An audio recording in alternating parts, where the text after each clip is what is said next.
আসসালামু আলাইকুম। আজকে আমি রান্না করব চিকেন বিরিয়ানি। এখানে আমি মুরগির মাংস নিয়েছি। মুরগির মাংসটা কেটে সুন্দর করে ধুয়ে নিয়েছি। এখন আমি মশলাগুলো দিয়ে দিব। 1 চামচ বিরিয়ানির মশলা দিয়ে দিলাম, বাটা দিয়ে দিলাম, টক দই দিয়ে দিলাম, একটু লেবু দিয়ে দিলাম।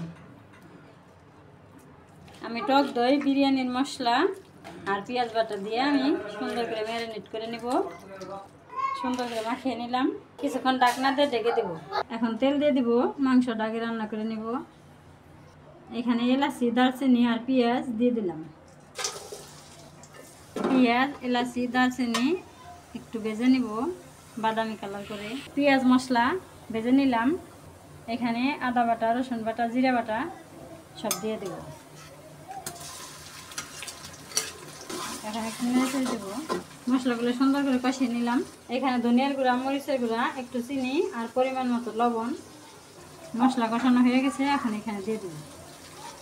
এখন আর একটু কষিয়ে নেব। এখন 1 চামচ বিরিয়ানির মশলা দিয়ে দিলাম আর বাকিটা পরে দেব। এখন আবার একটু টক দই দিয়ে দিলাম। বন্ধুরা, আমি 1/2 কাপ দুধ দিয়ে দিছি, কিন্তু দেখাইতে ভুলে গেছি। আমি সব মশলাগুলো দিয়ে কষিয়ে নিলাম ভালো করে। এখন আমার ম্যারিনেট করা মাংসগুলো দিয়ে দেবো।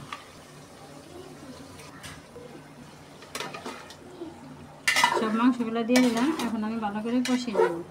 এখানে আমি 2টা আলু কেটে নিছি। এখন আমি আলুটা ভেজে নেব। এখন আমি এই চুলায় করে বসিয়ে দিছি। তেল দিয়ে দিলাম আলুটা ভাজার জন্য। একটু লবণ দিয়ে দিলাম, একটু হলুদ দিয়ে দিলাম আলুটার কালার হওয়ার জন্য। এখন আমি আলু দিয়ে দিলাম। এখন আমি আলুটা সুন্দর করে ভেজে নেব। এখানে আমি পোলাও চাউল নিয়েছি। এখন পোলাও চাউল সুন্দর করে ধুয়ে ঝরিয়ে নেব। এখন আমি নাড়া দিয়ে দেবো, মাঝে মাঝে নেড়ে চেড়ে দেবো। এই যে আমার আলু ভাজা হয়ে গেল। এখন আমি আলু ভাজাটা নামিয়ে নেব। আমার মাংসটা কষানো হয়ে গেল। এখন আমি চাউলগুলো দিয়ে দেবো। এখন আমি মাংসের সাথে চাউল সুন্দর করে কষিয়ে নেব। এই যে আমি সুন্দর করে কষিয়ে নিলাম। এখন এই আলুগুলো দিয়ে দিলাম। এখন আমি আর একটু নাড়াচাড়া দিয়ে পানি দিয়ে দেবো। এখন পানি দিয়ে দিলাম। সরো ভাই, সরো সরো সরো, গরম আগুন এনে। পানি দেওয়া হয়ে গেল। এখন হোক, তারপর দেখাবো।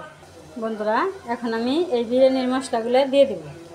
বন্ধুরা, তোমরা কাঁচামরিচ দিলে দিতে পারো, কারণ আমি কাঁচামরিচ দিব না, একটু গুঁড়ামরিচ দিছি। আমার নাতি নাতনিরা খাইবো। এই যে আমার বিরিয়ানিটা প্রায় হয়ে গেছে। আর একটু ঢাকনা দিয়ে ঢেকে রাখবো। বিরিয়ানিটা হয়ে গেলে এখন আমি নামিয়ে নেব।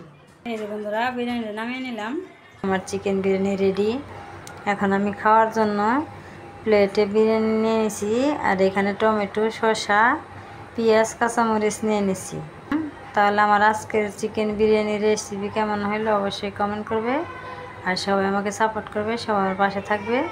তাহলে আজকের ভিডিও এখানে রেখে দিলাম। সবাই ভালো থাকবে, সুস্থ থাকবে, সাবধানে থাকবে। আল্লাহ হাফিজ।